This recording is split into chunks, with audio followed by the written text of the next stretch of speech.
What's up, everybody? It's your boy Adam. It's hashtag rebound. It's day 33 and a little bonus video for y'all since I had time for it. And some good comments and questions came up about yesterday's video. And I figured I would just jump into that topic a little bit more since that's where my focus is right now.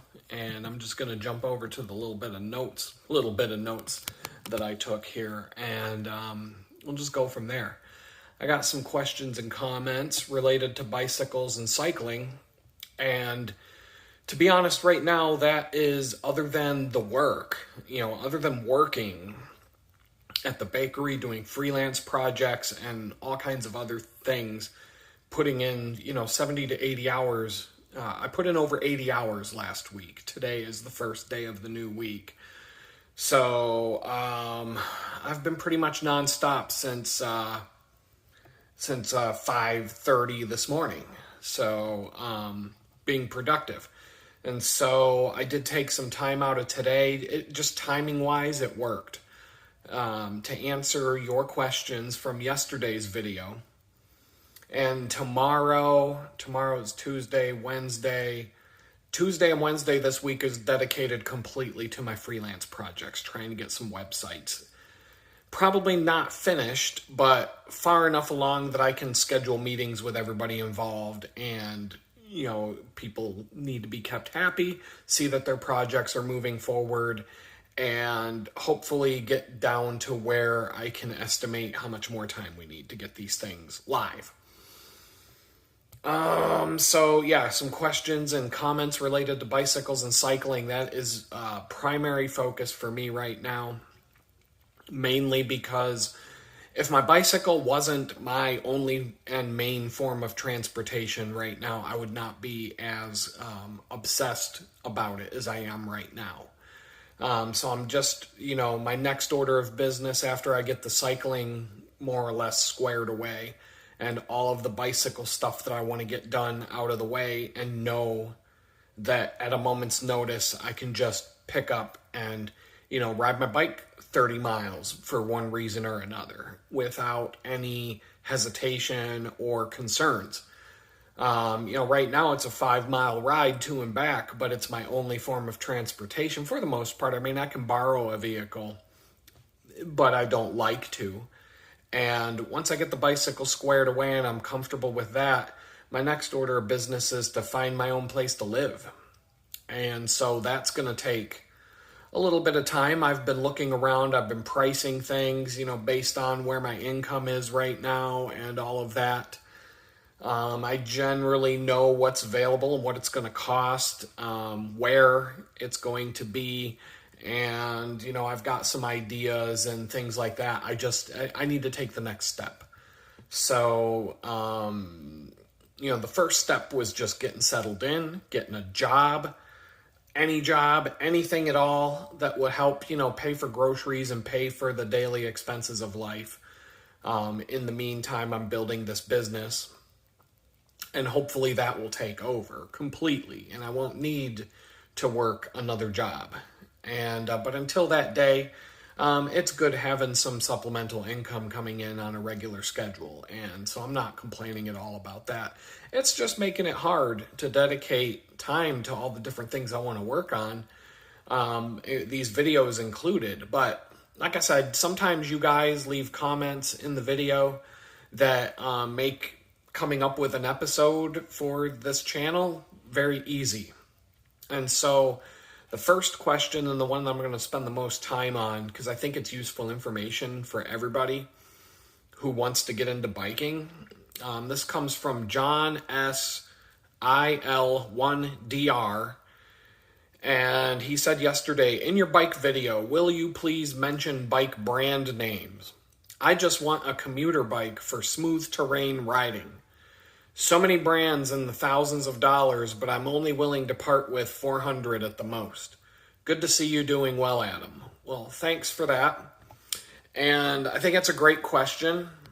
And I'm going to spend a lot of time on this one, because it's probably the most common question that I would get asked when I was selling bicycles at various bicycle shops in my younger days. And when people find out that I know a lot about bicycles and cycling, I get asked pretty much the same questions all the time. So I'm going to use this video as a rough sketch for doing a more elaborate with fancy graphics and what kind of, whatnot when I have time for the, what kind of bike should I buy video. But here's all the information that I can give you to answer that question, and it's going to be a knowledge dump here, and it's going to take a few minutes to get through it. I'll be pretty thorough.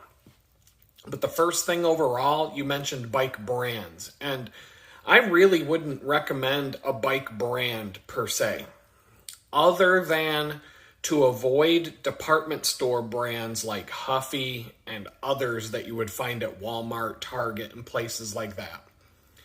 Some of these brands, they used to be good bike brands, but now they're associated with department stores. Mongoose is one of those brands. They used to be a really good BMX bike company back in the day, but I think they sold the brand, and now, they slap Mongoose logos on a bunch of garbage bikes and sell them at Walmart now. As far as $400 goes, $400 is plenty to spend in order to get a solid, dependable bike that will last you decades with proper maintenance and care, especially when it comes to commuting and smooth riding. Mountain biking is going to put a bicycle through the most abuse compared to any other kind of riding, and depending on the level of mountain biking you plan on getting into, that would dictate the level of bike and the price that you should be paying. But I've shred pretty hard on mountain bikes in the $400 range without any problems, and I've put them to the test. They say $400 is the price where bicycles stop becoming a toy and start becoming a viable means of transportation. It becomes an actual vehicle at that point. Right about your sweet spot right there. So if you're going to spend that much on a bike, you're probably going to get something solid that's going to suit your needs, that's going to be something that you can upgrade, that you can customize to your own needs. Department stores, stay away from them. There's a great mountain bike magazine called Dirt Rag, and it's, a national publication, but they're actually based in Pittsburgh. And I used to go riding with the editor and his crew back in the day when I was a lot heavier into cycling. And way before moving to Pittsburgh, when I was still working at a bike shop in high school, there was this really good article where a bunch of hardcore mountain bikers took a Huffy out on a real mountain bike ride with a mountain bike club. And the guy on the Huffy, by the time that one bike ride was over, the Huffy was completely trashed, bent. Everything on the bike was smashed up, broken, just completely fallen apart. It would cost more to repair it at that point than the thing actually cost to buy after one mountain bike ride. Granted, it was a pretty hardcore ride, but everybody else's bike got to the finish line just fine. The Huffy barely made it to the end. But a solid, well-built mountain bike, it's going to put up with a serious amount of abuse. However, in my biking days, most of my unexpected bike repairs have come from broken mountain bike parts. So keep that in mind. Second to that, if you're not mechanically inclined, I cannot stress this enough, I highly recommend buying a bicycle at a bike shop versus a department store, or even like a general purpose sporting goods store like Dick's Sporting Goods, REI, or these other all-around sporting goods stores. Because even at those sporting goods stores, if they sell the same brands as the bike shops are selling, their attention to detail and the mechanical soundness of their builds are not going to be as good as a well-established bicycle shop. One thing that you can do yourself to test the build quality, it takes about 10 seconds without even having to take the bicycle for a test ride. Pull any bike off of a rack at Dick's Sporting Goods or, whatever sports mart that you're looking at a bike at, and put the front wheel between your legs so that you're facing the rear of the bicycle. And just give a good yank to the handlebars side to side and see if the handlebars turn independently from the wheel. If it takes a minimum amount of force to turn it, it means the mechanic didn't tighten the stem properly. Next, take the brake levers and give them a twist.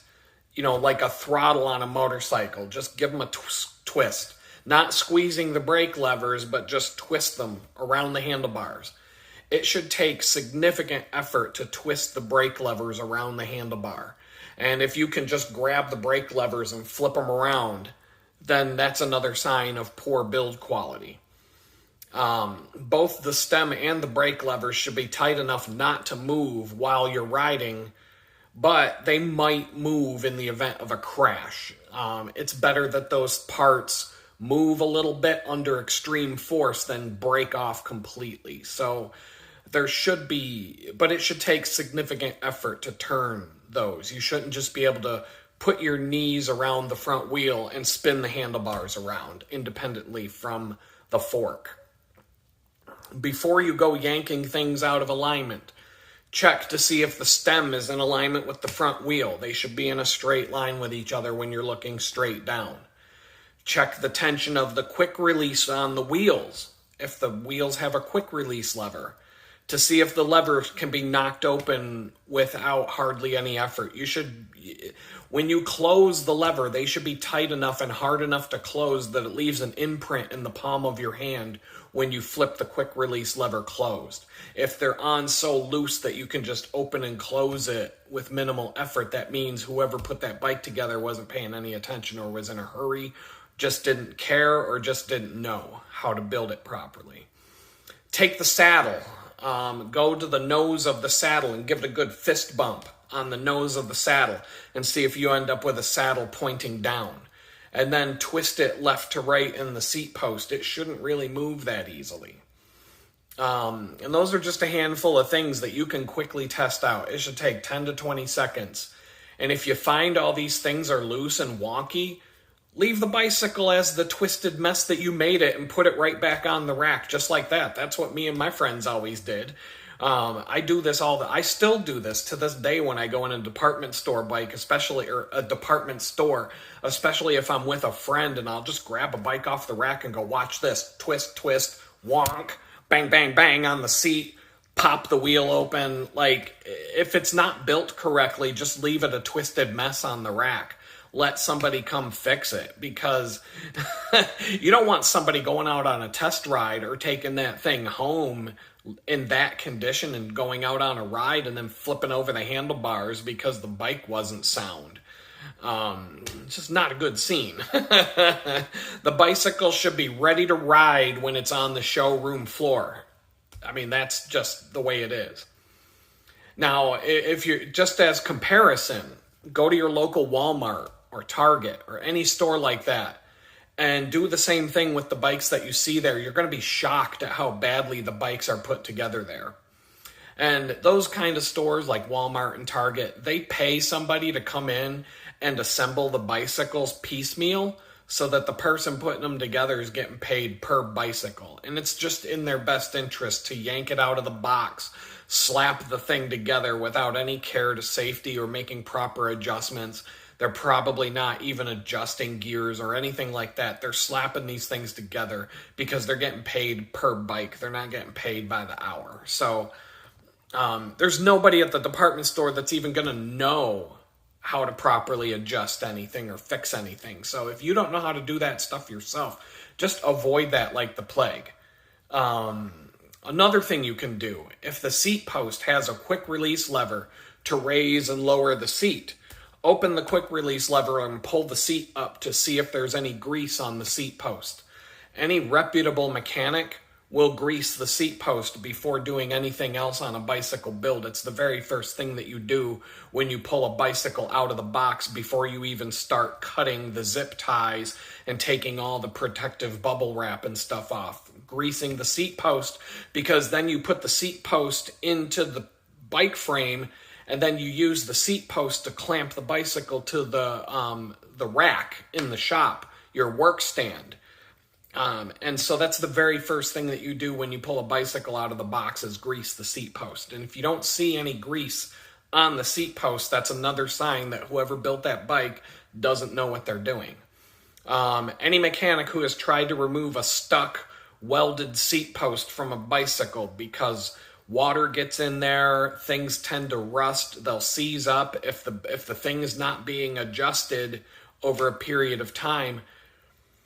I had a friend who had a seat post get stuck inside of his frame so badly, I could not get it to turn or loosen, even when I was using extension bars and a sledgehammer to try and twist the thing out. And I got to the point where I thought I was going to break his frame. And I said, look, there's nothing I can do here. I've had to do some crazy things like cut a seat post off at the top and reach in with a saw blade and hack at it with a hacksaw blade from the inside to try and cut an old seat post out. All because all it takes is a little bit of grease on your finger down in the hole, around and around the seat post. Boom, you're never going to have a problem again. Always check that. That's a number one sign that whoever built the bike didn't know what they were doing. Tire pressure, if you go squeezing the tires at a bicycle, even at a bicycle shop, that's an exception. If a bike sits on the floor for several weeks, it's not uncommon to lose air. Bicycle tires don't hold air indefinitely. Inner tubes leak, your typical butyl rubber bicycle tubes. Every couple of weeks, you need to make sure your air pressure is where it's supposed to be, because they do leak, especially high pressure tires. If you use a CO2 cartridge to fill inner tube, because if it's an emergency or whatever, the CO2, your tire will be flat the next day, and it won't be because of a puncture. It'll be because the CO2 gas molecules can escape through the butyl rubber inner tube, and you're going to be left with a flat tire. A CO2 cartridge is an emergency fix to get you where you need to go, but you're still going to have to put actual air in the tire, and you're going to want to bleed out the CO2 before you pump the tire back up with real air, or you're just going to be dealing with the same problem for a couple of days. But if a bike sits on the sales floor for weeks on end, it's not uncommon for tires to lose air. And any reputable bicycle shop, before letting a customer test ride a bike, I will always take the bicycle to the back and do a quick checkup, make sure it's safe, check all the things that I just talked about, put air in the tires to the proper pressure, and then I make sure that everything is adjusted to the rider's height and dimensions. The seat is the right length. Everything fits the person that's interested in buying the bike, so that when they go and take a tool around the parking lot or whatever, they're getting a good test ride, and they can really, they can check all the gears, they can check the brakes and all that kind of stuff. And I'm not sending somebody out to ride a bike for a test ride that I'm not comfortable riding myself. So it's also worth noting that going to a bicycle shop is going to give you a better chance of getting a bicycle that fits your body properly. This is way more important than you will realize until it's too late. I've had bikes that are too big. I've had bikes that are too small. I've had bikes just like Goldilocks, bikes that were just right. And I am pretty picky when it comes to bike size these days. I think my Cannondale, for example, that I ride right now, is 1 centimeter, maybe 2 centimeters too big in the frame size for me, but I'm okay with it. I still love it. It's hard to judge. I've got that bike dialed in pretty well, is about as good as I can get it, and it's definitely not the worst size situation I've had on a bicycle. I'm never getting rid of this bike. I'm going to ride this thing till the frame breaks. My mountain bike, on the other hand, is a tad too small. But I tried out both sizes that they had. They had like basically a medium and a large, or a small and a medium and a large. The medium was too big. I have short legs. And so the clearance, it was right up in my junk when I was standing over the bike. And with a front suspension, that's acceptable, because when you sit on the bike, the front shock compresses a little bit. But it was still too big. When it comes to mountain biking, I would rather have a frame that's a little bit too small than a frame that's a little bit too big. You'll see a lot of mountain bike riders with really long seat posts for the same reason compared to how long the seat post sticks out of a road bike. But bike size is important. The more you ride, the more important it gets. And so a bike shop is going to do a lot to make sure that you're riding the right size bicycle for your body. But if you are mechanically inclined and you know how to work on bicycles, I would be much more comfortable suggesting buying bikes on the used market or even in like a Dick's Sporting Goods or something like that. Because if you know if you know what to look for, you know how to work on the stuff and you're comfortable with that, then, I can get a bike out of the cardboard box that it ships in. And I would rather build my own bike than have somebody else build it for me. But, that's typically not going to happen when you buy a bicycle from a bike shop for liability reasons. But from time to time, they will accommodate you if they know you well enough. But, if you don't have that eye for detail and you don't know how to work on these things, on the used market, it's going to be hard to know if you're getting ripped off by buying a bike that's completely beat up or something that's going to have problems that you might not notice until it's too late. And for commuting specifically, you have a lot of options. But once again, I'm going to talk about the bike brand because you mentioned that in your question. And so when it comes to a bicycle brand, the reason why I don't really recommend any brands is because the only thing that you're buying that is going to be different from one brand to another is the frame and maybe the fork if it's a rigid fork bicycle. That's it. If it's a suspension fork, then you're just buying one of a few brands of suspension forks that was put on that bike by the bicycle company. Now, bicycle components come from 4 main manufacturers, and Shimano is going to be on 90% of the bicycles that you see these days. And that's been the case for a very long time. They're the biggest they're the biggest bicycle component producer in the world, and that's not going to change anytime soon. Now, with Shimano, there are different levels of components from all the way down to the cheap-ass department store level that you find at Walmart. They have Shimano components. And then there are 2 or 3 intermediate level groups as you go up the price level. And then the high-end groups, which for mountain bikes, Shimano still brands them as XT and XTR, with XTR being the top of the line and XT being race quality, but not ultra-weight race quality. And on road bikes, the 2 component groups are called Ultegra and Dura Ace, and that's for the road bikes.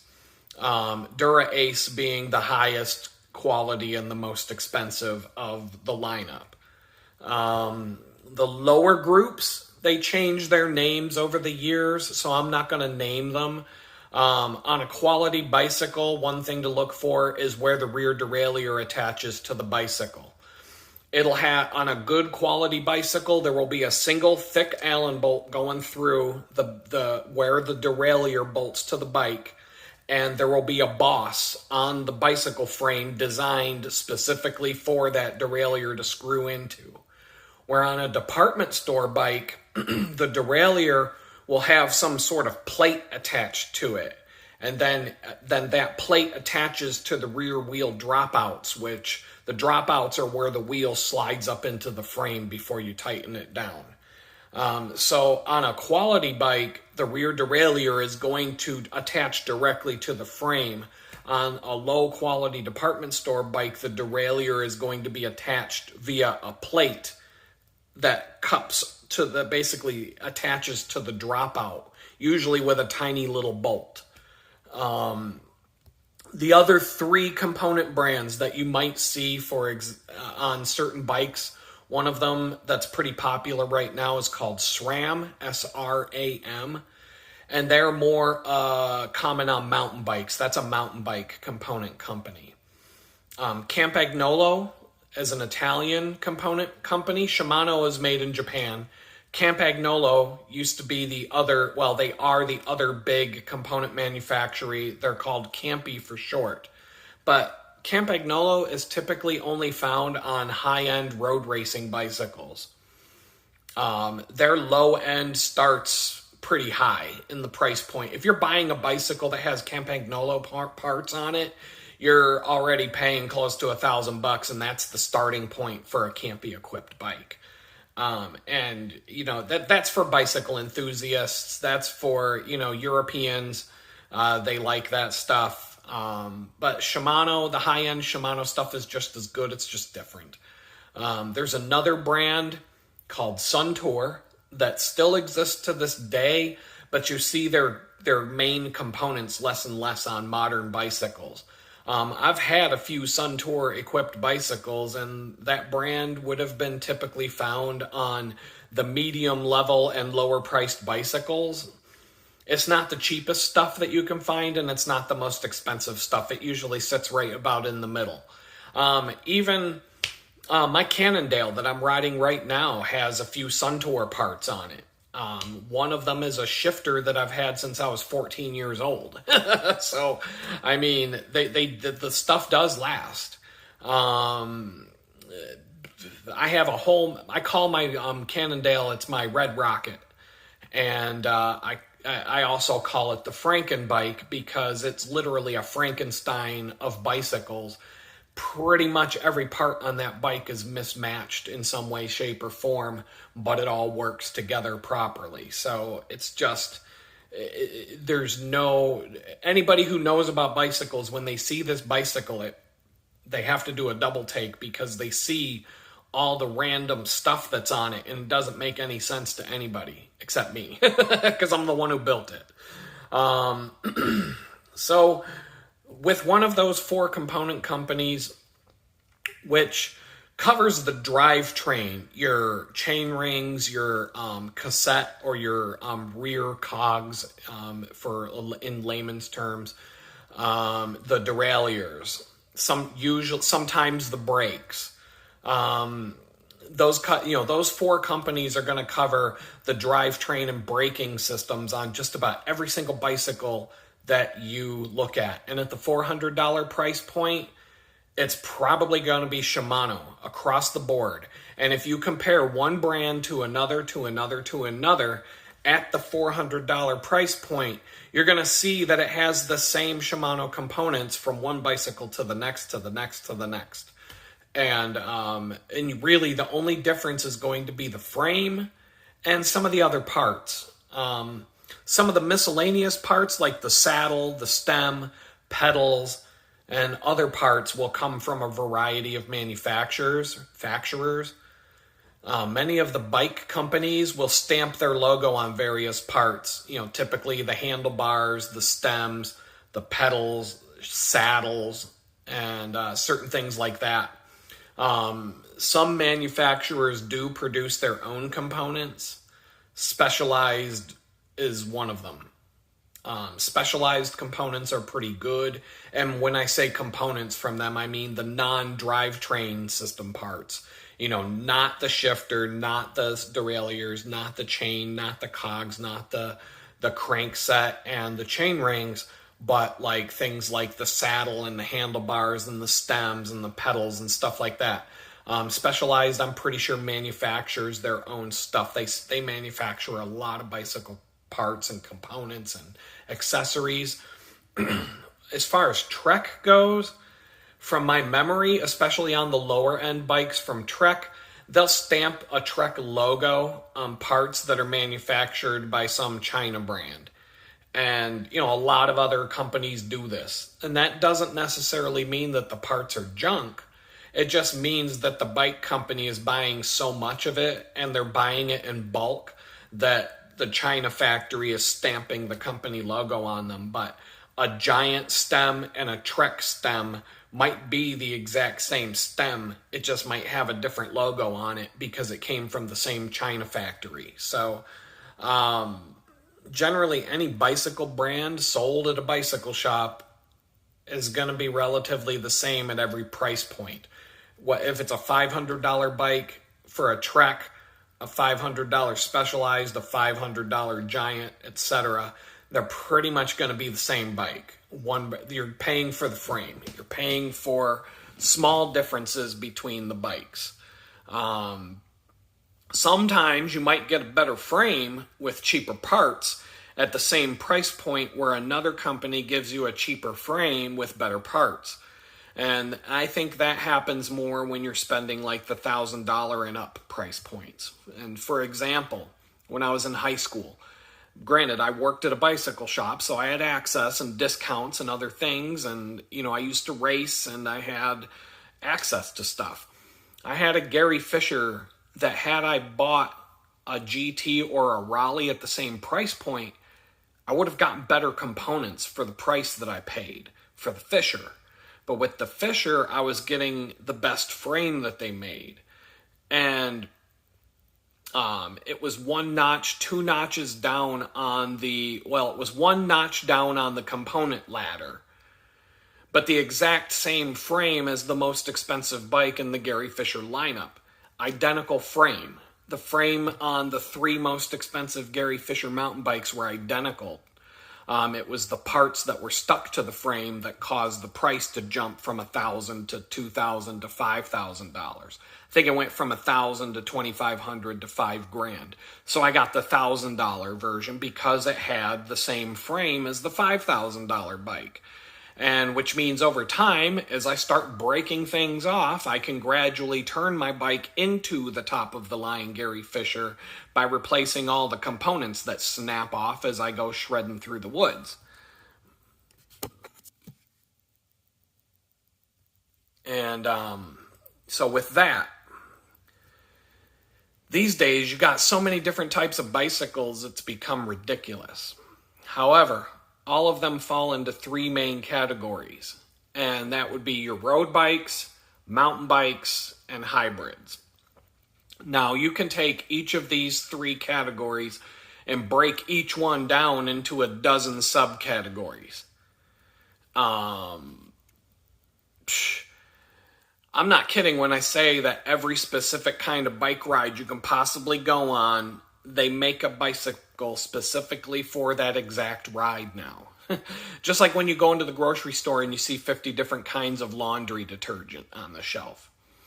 Road bikes can be specifically broken down into road racing, time trial / triathlon bikes, touring bicycles, and even commuting bikes. There are specific commuting bicycles that are called city bikes or commuting bikes, commuter bikes.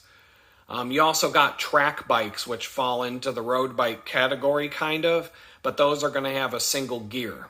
And it's either going to be a fixed gear, meaning that if the wheels are turning, so are the crank arms, or it can be a single speed, which means it has one gear, but you can coast with it and you can backpedal. Now, some people ride these with a single brake in the city, and they do that because it's low maintenance and it's easy to take care of. Sometimes I've seen people riding fixed gear bikes brakeless, without brakes, even on the city roads. And I would never do that. I think those bikes are meant for a track. They're not meant to go on a road ride, but I know people who do it, and I know people who are comfortable with it and do just fine. Pittsburgh was a hilly city. You would never catch me dead riding up and down those hills on a fixed gear bike with no brakes. And especially in the city with curbs and everything else. Imagine going around a tight corner where you can't keep your inside pedal raised up.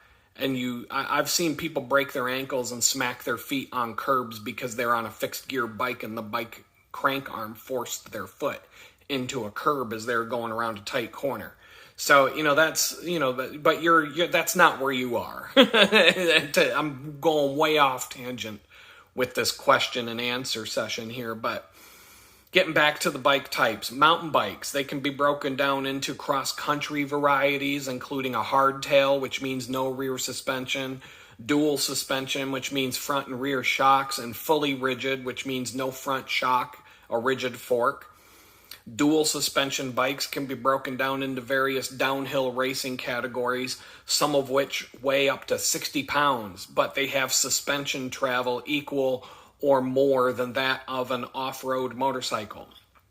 And then with mountain bikes, you also have your fat tire variety of mountain bikes with the really, really wide tires. And those are good for riding off-road in things like sand and snow and mud and stuff like that. And then never mind all of the different wheel sizes that are available for mountain bikes and bikes in general now, but especially mountain bikes. Not just the width of the wheel, but the diameter. It's insane how specific of a bike you can get for your kind of riding these days. And I didn't even get into like delivery bikes. They make specific bikes for delivery people, cargo haulers. If you want to, you could probably buy a bicycle that would be out of the box. You'd carry a refrigerator home with it. Folding bicycles, tandems, recumbents. And now you've got electric bicycles, and you've got electric bicycles that are throttle only, pedal assist only, which means that the electronics don't kick in unless you're pedaling. A throttle only means that you can be pedaling, but you can twist the throttle to make the bike go. And some of them are a little bit of a combination of both, where if you're using pedal assist, it depends on where the motor is and how the motor works. There's hub-based systems, there's crank arm-based systems, there's hub-based systems, and there are even worm drives that go down into the seat post and twist the crank arm from inside the bike. Drivetrains nowadays, they can be driven by a chain. They have belt-driven drivetrains, and they've even come out with shaft-driven chains like you would have on a car. And they even make internal hub gearing for mountain bikes now that are actually pretty cool. Basically the same as what you would have on an old 3-speed or a 5-speed from the 70s. But these are like beefy and meant for off-roading and can have up to 20 gears inside of a hub. And those are really cool for various reasons, especially mountain bikes, rear derailleurs take a punishment.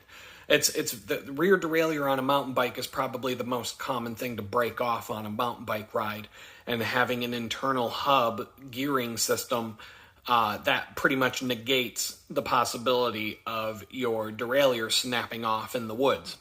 And so, but these reasons that I'm getting into are the reason why you see people who are into cycling and enthusiasts and people who ride their bikes a lot. This is why they own several bicycles, because there's a bicycle for every ride.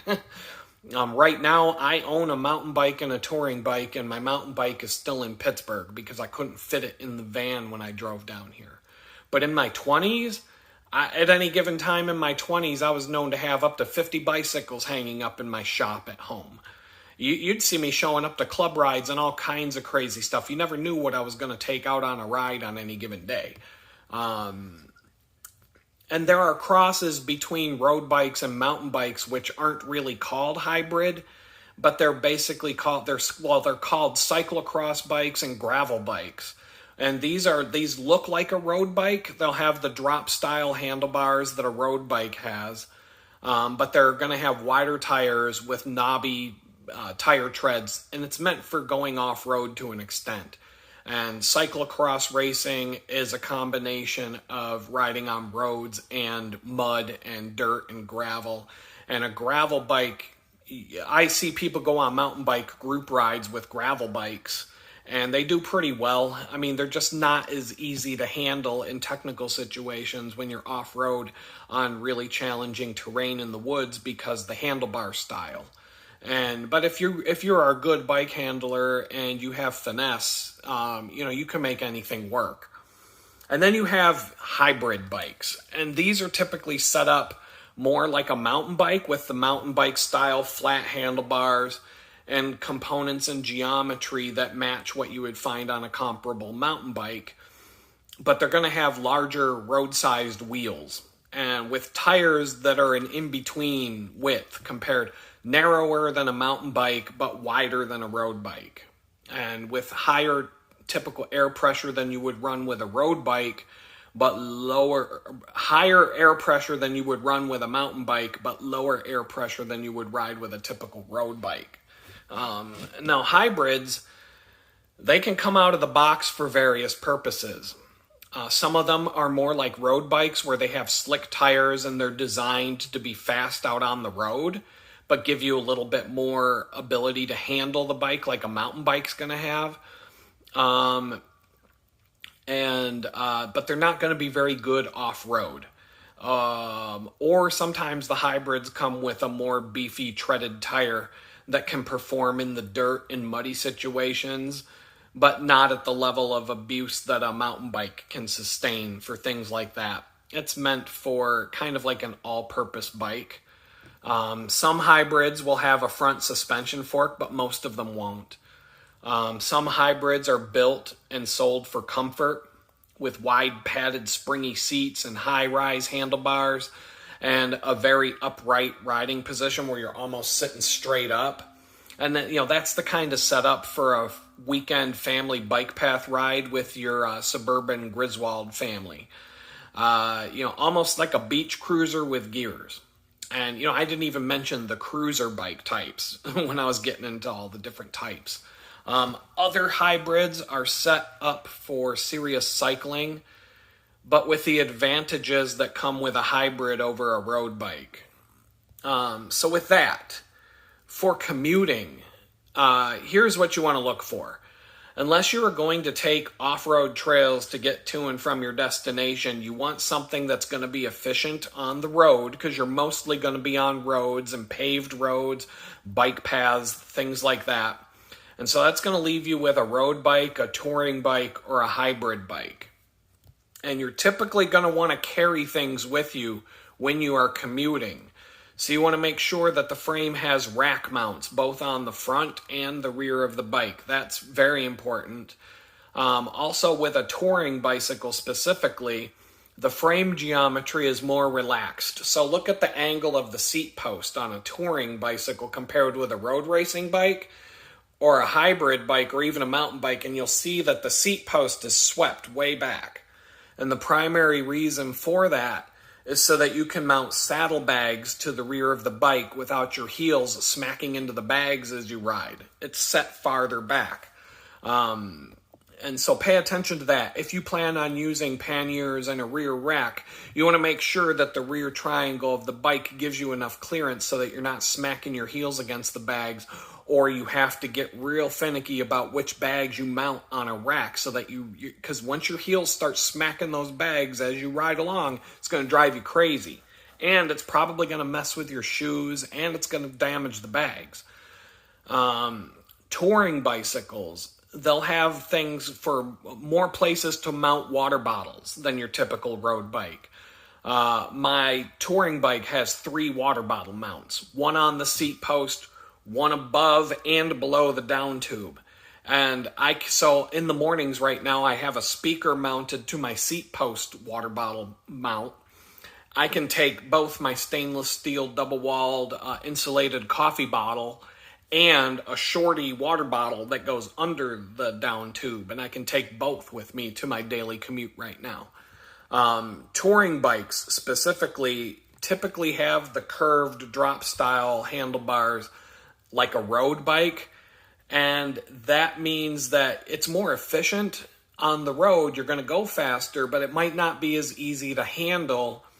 And if your commute takes you on dangerous roads, city streets, potholes, sewer grates, things like that, a hybrid style or a commuter bike with a straight handlebar is going to give you a better bike handling situation in those situations, especially when on a typical road bike, the stem has a tendency to point a little bit downward, and on a hybrid and a mountain bike, the stem typically points slightly upward. And that makes a huge difference with how the front end handles. Now, on my road bike, my touring bike right now, I put a straight handlebar on it, but I still have the original stem, which slightly points down, and it's squirrely. It's very wacky to handle that bike, especially when you stand up out of the seat and try pedaling.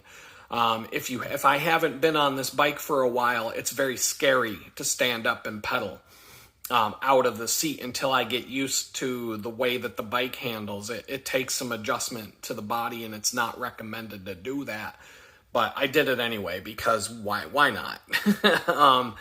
Touring bicycles versus hybrids will typically have skinnier tires than a hybrid or a commuter bike, a city bike, but they're going to be wider than a road racing bike.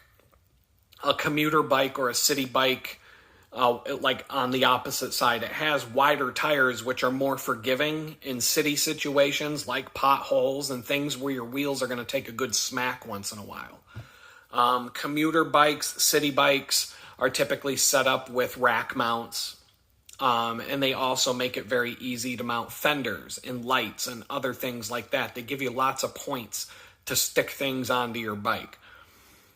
City bikes might have stronger wheels on them because a lot of people use this style for riding in the city. And it's a little bit more hectic and, for example, on my daily rides, when I get to my destination, I have to hop up onto a curb where I lock my bike to a tree. And I'm a good bike handler, but there's been a couple of times where I didn't hop the rear wheel properly and I smacked right on the corner of the curb once or twice. And someday that's going to give me a flat tire. It's called a snake bite or a pinch flat when you smack your tire against a curb or a log or something so hard that it compresses the inner tube inside to the point where you get a puncture from the inside where it hits the rim. And like I said, I've got flat handlebars, but with the road bike stem, the geometry's all messed up, and it's a very squirrely bike to handle, but it's fast. It's faster. My bike is a lot more efficient and faster than a hybrid or a city bike would be on a ride like this.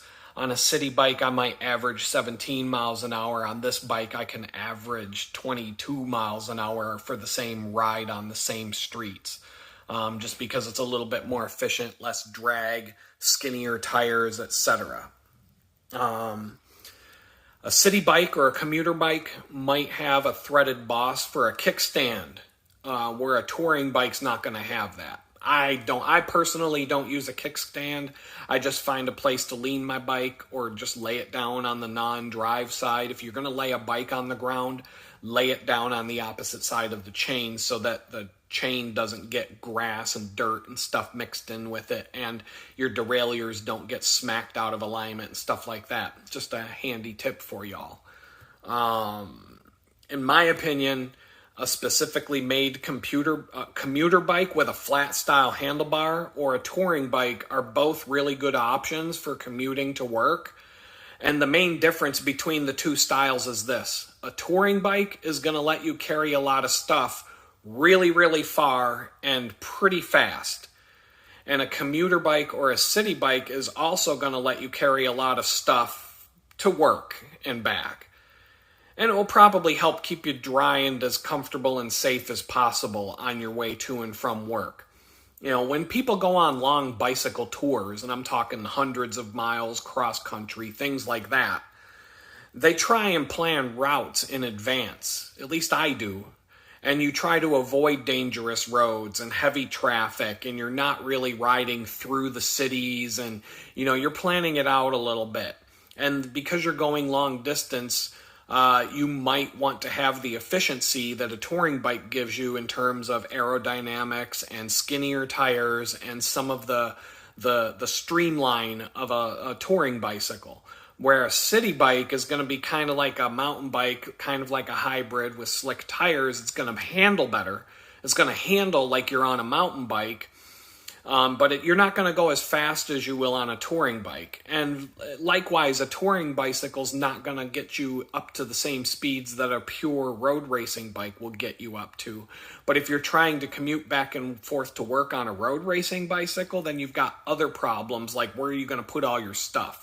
Because you're not going to mount a rack to a road racing bike. There isn't going to be any place to put it. Because a road racing bike is meant for going fast. And just that's it. It's your Ricky Bobby. You're going fast. If you ain't first, you're last. That's all it's for. But there's no reason you can't use it to commute to and from work. It's just going to be a different scenario. So like I was saying before, once again, the flat bar hybrid is going to keep you more upright. It's going to give you more control over the front end of your bike, but it's going to shave off a little speed. But you'll be between a touring bike and a city bike, you should be able to carry the same amount of crap between the bikes. With your budget of around $400, like I said, you're right at the sweet spot. You know, $400 when it comes to bicycles is where bicycle stops being a toy and start being a real vehicle. So when it comes to brands, some of the brands, there's so many different bike brands out there, I can't list them all, but the most common ones that you're going to see at your local bike shop are Trek, Schwinn, Specialized, Cannondale, GT, Scott, Fisher, Giant, and then at the higher end you might see Surly or Salsa. All of these are good brands known for commuter and hybrid bikes specifically, and touring bikes. And for the $400 range, I'm going to suggest GT, Schwinn, Specialized, Trek, and Giant. Some of the other brands are going to cost more and start at a higher price point. And there are other brands, like there's this brand Navarro that is sold at REI, and I think it's an REI specific brand. And they seem to have pretty good quality. I've checked them out before. And I personally know mechanics that worked at the REI store in Pittsburgh in the South Side. And these are good mechanics, and they know what they're doing. And they're going to be a better department store to buy from than a Dick's Sporting Goods. I would not buy a bike from Dick's Sporting Goods. You're basically going to have a bunch of high school kids who don't give a shit about putting a bike together or safety and really don't know what they're doing. And that's just... I'm just telling you, they got a bike workshop area at Dick's Sporting Goods, but they don't. It's gonna be a lottery whether you get somebody who knows what they're doing or not working on your bike.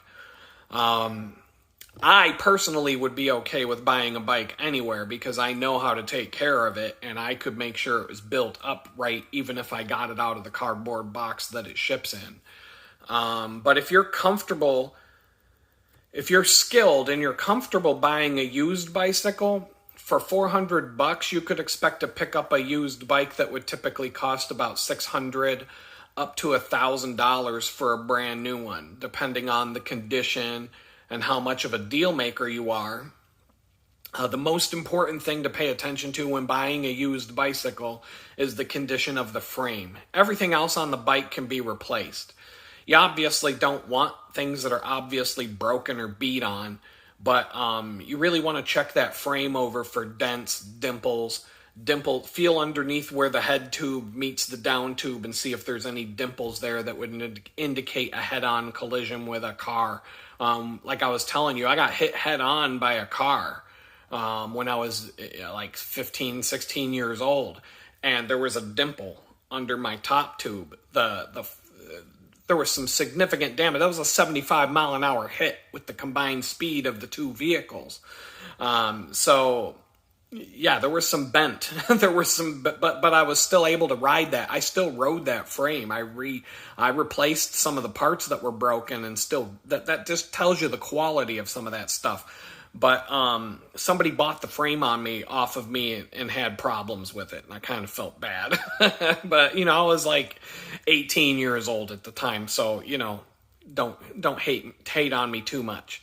But definitely check the frame over for dents, dimples, places where the paint has worn off, and ask yourself why. Is it just normal wear and tear, like the chain slapping up against the chainstay in the back? That's common. You can cover that up with black electrical tape. People do that all the time. You can get a protector for it. That's no big deal. But there could be other structural reasons why you need to look at the alignment of the rear wheel and make sure that it's aligned straight. It doesn't tilt off to the side. It should be halfway between the two chain stays and halfway between the two seat stays and aligned with the seat post. If you see anything that's out of alignment there, that could indicate that bike's been in a wreck. And that's very important with an aluminum bike or a carbon fiber bike, because you can't just bend it back into place. A steel frame, you can bend it back into alignment and be fine. That's one of the beautiful things about steel bicycles. But you can generally tell if someone took care of their bike, or, and with hybrids, most of the time, people who buy hybrids are not going to be the people who are beating on them and putting them through abuse like they would a mountain bike. So it's just like buying a Jeep Wrangler versus buying a Honda Civic. You're not going to be checking out a Honda Civic to see, if they took it mudding. But you're going to be looking underneath the Jeep to see if there's mud caked on all of the innards and, that kind of stuff. So, I know this is a lot of stuff about the question, what bike should I buy for commuting? But I just, I wanted to give you a thorough answer. And the fact is, any bike that you use to commute to and from a job or whatever, that is a commuting bike. Even if it's a Huffy or a beach cruiser or one of those bike rental kiosk bikes that you see in the cities now. If you have one of those in your neighborhood, you can pick up a bicycle in your neighborhood and drop it off at a kiosk next to your job, and that counts as being a bicycle commuter. I know people who do that in Pittsburgh because they go from one neighborhood to the other, and there's bicycle kiosks in all these different neighborhoods, and you can just bebop around town. Some people get a monthly pass so that they can rent these bicycles as much as they want, and there's always bikes available at these different kiosks, and you can just bop around town on them. I've done it myself as a photographer. I'll park in a big city. I'll park right next to one of these bicycle kiosks and just bounce around town all day on a rental bicycle for $20-25, and then bring it back to the kiosk when I'm done and take off and have, go on my merry way. And they're kind of nice for riding around with a bunch of photography gear because they have big heavy duty baskets and stuff on them. So the main questions you want to ask yourself for commuting and all of that is how much and how you want to carry what you need for work. And how protected does that stuff need to be? Do you got laptops that you need to keep waterproof and crash proof and stuff like that?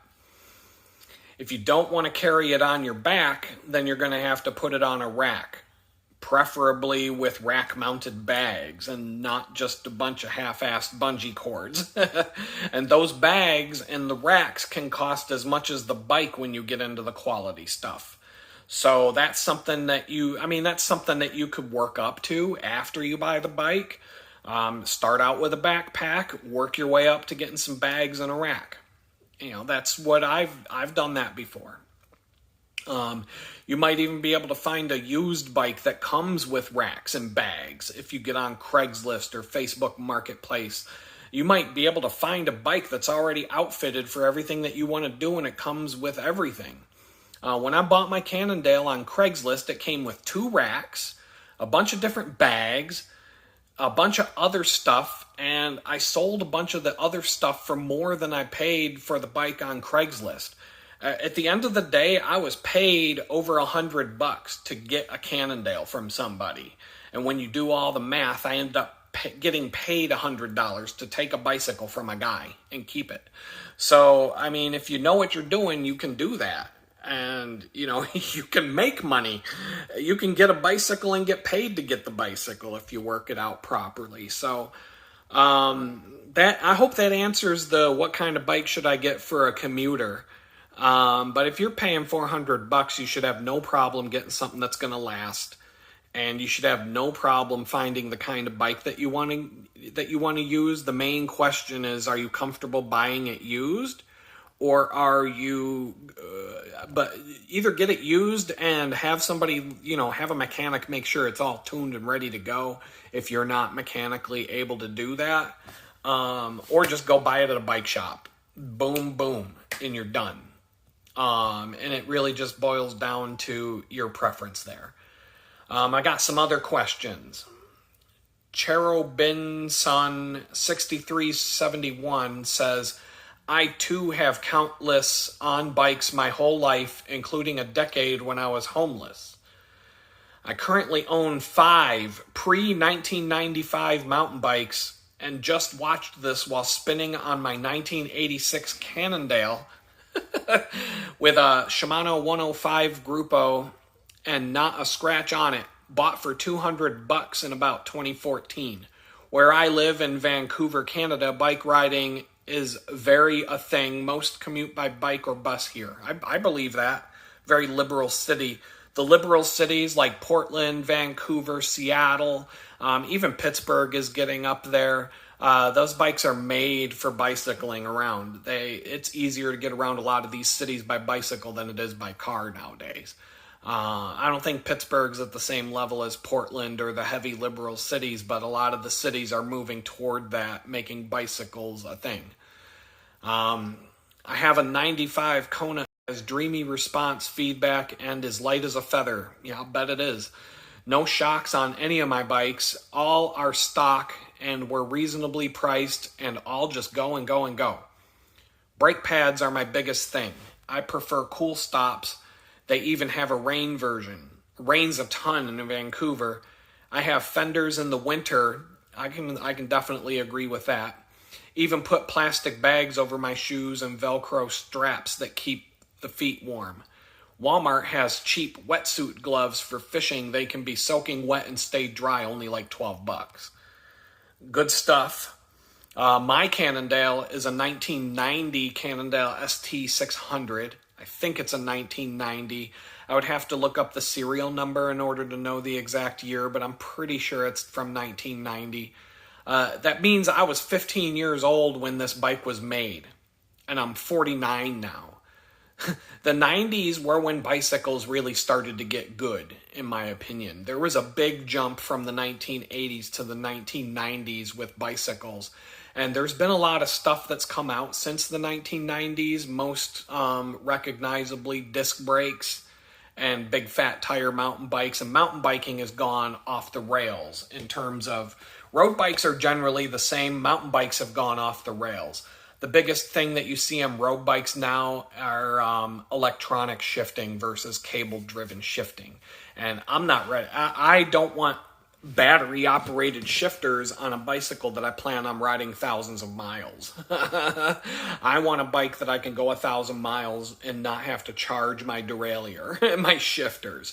So getting stuck in a single gear because my battery went dead in my shifter is not something I want right now. So, but, you know, there's a place for it. A racing bike, boom. Yeah, I definitely would want an electronic setup for that. That would be really cool. As for being homeless, if I had my bike in Jamestown, I would have had a very easy time getting around that town. But to ride the bike that I have, I needed to spend $350 just to get everything I needed to get back into the cycling game, and half of that was the cost of shoes and cleats. And I could have just jumped on a cheap bike and still gotten around, and the homeless shelter even had bicycles they would let you use if you had a job, which I didn't have a job, so I couldn't use their bicycles. They even had an old Ross mountain bike that was really, really cool, and it was in really well maintained and in mint condition with all these vintage parts. That it was probably a 1980s mountain bike. I really liked it because of how old it was and how good of a condition it was in. It was just really cool. They even had a bike shop guy on their staff who was really good at keeping all the bicycles maintained, and you know, that was one of the things that he did for them. That 95 Kona that you have sounds really cool. My XTR component group that's on my Cannondale right now, that came from a GT dual suspension mountain bike from 1995, the same year as your Kona. And I never rode that bike once. I bought it off eBay, I ripped it apart, and I kept all the parts that I wanted to keep, and I just sold off the rest of it in pieces. My XTR group was basically free. When it was all said and done, I got the top-of-the-line Shimano components, almost brand spanking new, and they were free. It wasn't meant for a road bike, but in the situation I'm using it for, it works awesome on this Cannondale. I have the long cage rear derailleur, and when I had a triple crank set up front, it worked really well with that. It was meant for a triple crank set. But now I just roll with a double chain ring because it's all I need and it's less complicated. I just could never really, on this bike, the bike was meant to have a triple crank set, and it came like that when it was bought brand new, but I always have problems with it whenever I try to put one on, and so I just switched over to a double crank set, and it works just fine. If I need the tiny gear, I may as well just get off the bike and walk at that point. And I've gotten strong enough that I can climb up steep Pittsburgh hills fully loaded and not have to get off the bike and walk. As far as brake pads go, I only use Aztec brake pads for rim brakes. And that's my go-to brand versus all the others. But Cool Stop is right up there. Cool Stop and Aztec are both good. Aztec have their narrowest height, and it's very easy to align them and adjust on most wheels. And because I pulled off the 27-inch wheels that this Cannondale came with and was designed for, and I switched to the more common 700C wheels, they're not the same size, and it's kind of tricky to align the brake pads with these cantilever brakes. And it's hard to do that properly, and the Aztec pads help a lot with that. And I don't like tall brake pads for rim brakes because they increase the chance that something gets out of adjustment and you end up ripping the sidewall of your tires if they get out of adjustment. I always change out the brake pads on Shimano brakes. I get rid of the Shimano pads and I get the Aztec pads within a very short period of time. I hate Shimano brake pads. I don't like spongy brakes, and Aztec pads are very firm. When you squeeze the brake lever, it's like bang, bang, bang. They smack against the side of the wheel. They're not spongy. You don't have it doesn't feel like you're squeezing and wringing out a sponge when you hit the brakes. It's bam, bam when you squeeze the brake levers on this bike. So yeah, those are my go-to brake pads. And as far as your feet go, they make neoprene booties that you can slip over your cycling shoes in the winter, and they'll even have a little hole in the bottom for your cleat to go through, and they keep your feet really warm, really warm. And as far as keeping them waterproof, put the plastic bag on inside your shoe but outside of your sock. That's what my grandma always told us kids to do back in the day when we were wearing sneakers outside in the winter, and our feet were always dry even if the shoes were soaked, because we would bread bags. Specifically, my grandma would keep bread bags all year long so us kids would have foot bags to put our feet in when we went outside to play in our sneakers in the winter and we didn't feel like wearing. Even if we were wearing boots that weren't waterproof, we have bread bags to wrap our feet in. So, take it from Grandma. She knew what she was talking about there. Let's see, Michael Friedberg, 4619. He says, I remember those old bike lights from the 1970s that would tilt onto the tire, and then the friction of the bike tire would turn the generator and make the light turn on. But it made the bike difficult to ride. It added a lot of drag and resistance while riding. And, okay, so those are called dynamo lights, and they still make them. To this day, you can still get those, and you can get modern ones. A lot of touring and long-distance cyclists use them because they want bike lights that they don't need a battery for. All you got to do is go tink and flip the generator over to your wheel, and boom, you got lights, and you can ride all night. If your bike's moving, the lights are on. But they also make, nowadays, in the modern day of technology, you can also use those dynamos to charge your phone or anything with a USB device. They make hub-based dynamos that spin a lot more freely and use the momentum of your hub to charge your devices. And you can have internal routing through your frame so that it's almost cableless. They got some really cool stuff out these days in that department. And a lot of the bicycle lights now are rechargeable USB with, lithium batteries or whatever they have inside of them. And so with that kind of a setup, you can turn almost any light into a dynamo light with one of those things. It's really become limitless with bicycles these days. I have a compact solar panel that's meant for backpacking, but I've taken that thing and strapped it to the back of my bicycle on long rides where I'm riding over 100 miles in a day. And I'll just have that thing laid out flat on the back of my bicycle over the rack. And then I'll have a cord going from that into a battery pack in one of my bags, and then a cord coming out of that to wherever my phone is mounted. And I can keep my phone at 100% as long as the sun's out all day long. And then after dark, that phone is pulling from the power source until the power source goes dead, and then I've still got however much my phone has. And if you set your phone to airplane mode with the GPS turned on and you only use the internet sparingly, your phone will last for a long time. It's the screen that, it depends on how bright your screen is and how much you're using the screen.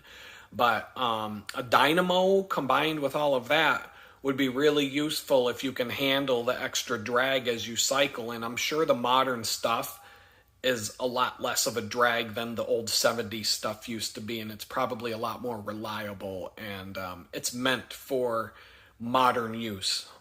For long rides where my average miles per hour over the day, these long distance rides, when you're counting brakes and everything, I'm traveling at about 10 miles an hour to go, 200 miles, while 174 is the longest I've ridden in a single day. On a day like that, I wouldn't care about using a dynamo. It wouldn't even make that much difference to me. But if I'm trying to keep a 20 to 30 mile an hour pace, then I might not want that extra drag on my wheel, even though I'm going to be generating some watts and actually putting some power back into that brick. Let's see. Cynthia Gibson, 6793, says, I guess Houston traffic hasn't changed much since I was there. Well, right now I'm in the suburbs in an outlying county that surrounds whatever county Houston is in. It's basically the McMansion suburbs with all of the things that you would expect in that area. And McMansion suburbs are designed for lazy suburban people who drive to their next door neighbor's house instead of walking. So if you don't have a car in a neighborhood like this, then you're really at a loss for how to get around.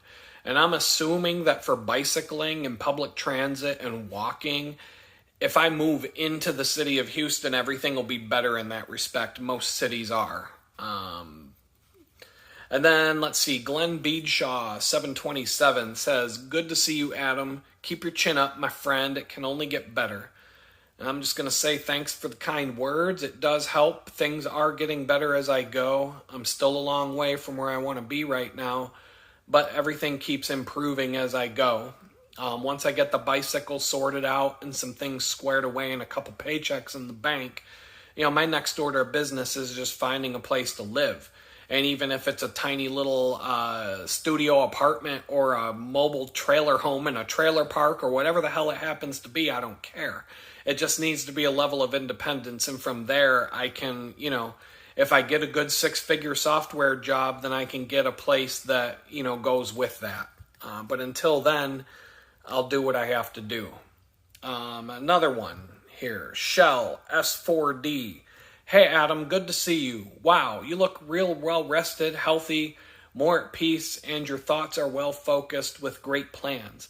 I'm ecstatic for you. Great job. Thank you to your friend and his wife. Jamestown would suck. It's getting cold in the Midwest. I like hearing about your bicycle info. It's very helpful. I live by miles of trails that span a couple of counties, and I bought my neighbor's Trek for $200, brand new. Her knee surgery was awful. She never rode it, just wanted it gone. I love it. Not a commuter to work, but run errands locally because I love it so much. Safety is paramount. I appreciate your tips. The one thing I added was a pouch for first aid, including paper towels for blood or sweat, all the needed things. I was able to help a fellow biker stopped on the path with blood streaming down her leg.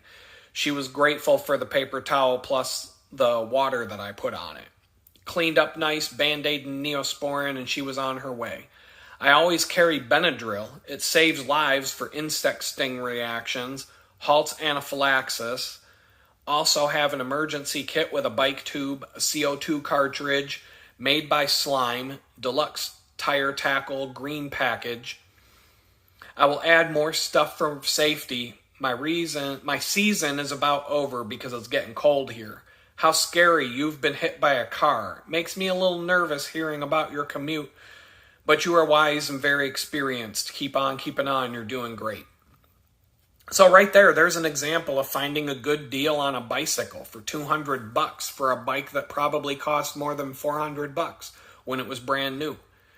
And you mentioned a first aid kit, and that's something that totally slipped my mind as I've been packing for this daily commute, mainly because my ride is so short.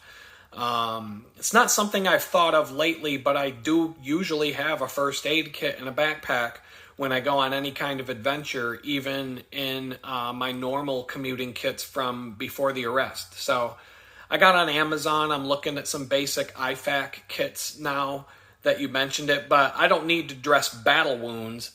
But the basic bitch first aid kit that you get with the tiny little band-aids and the junky stuff, that's not a good thing either. I mean, just a wad of paper towels and some duct tape is better than, that's going to do more than your little first aid pouch.